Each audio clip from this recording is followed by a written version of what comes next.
आप 10 सीटों पर, यूपी की सभी 10 सीटों पर विधानसभा का उपचुनाव लड़ने जा रहे हैं। आप सबसे बड़ी चुनौती किस पार्टी को मानते हैं? बसपा भी लड़ने जा रही, पहले मायावती जी कहती थी कि हम उपचुनाव नहीं लड़ेंगे, इस बार वो उपचुनाव लड़ने जा रही हैं। चंद्रशेखर भी लड़ने जा रहे हैं, और इसके साथ ही समाजवादी पार्टी यानी जो इंडिया गठबंधन आपका, वो लड़ेगा ही लड़ेगा। बीजेपी, किसको सबसे बड़ी चुनौती चंद्रशेखर आजाद मानते हैं? देखिए, उत्तर प्रदेश में पुलिस भर्ती का पेपर लीक हुआ,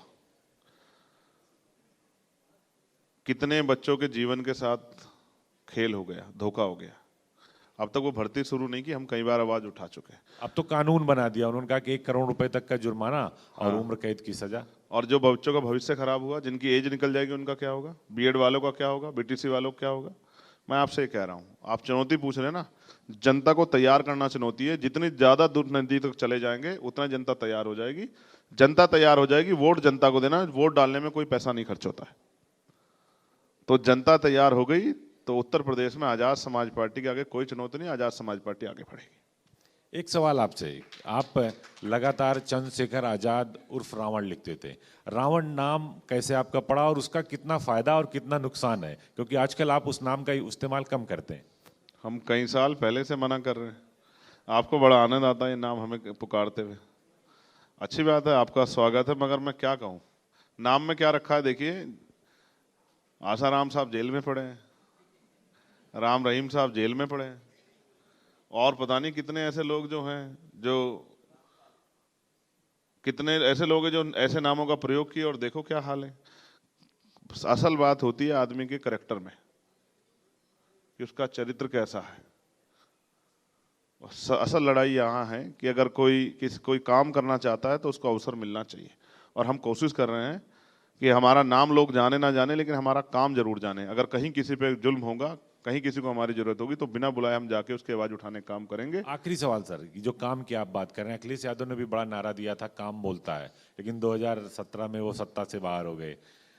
चंद्रशेखर आजाद किस काम को लेकर जनता के बीच जाएंगे?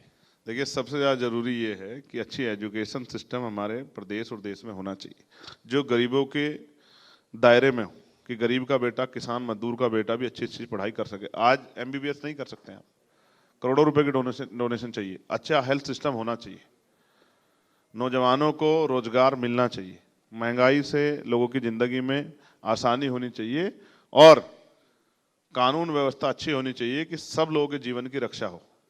क्योंकि दर्द सबको होता है, सबकी माँ ने इतना ही दर्द सहा जब पैदा किया।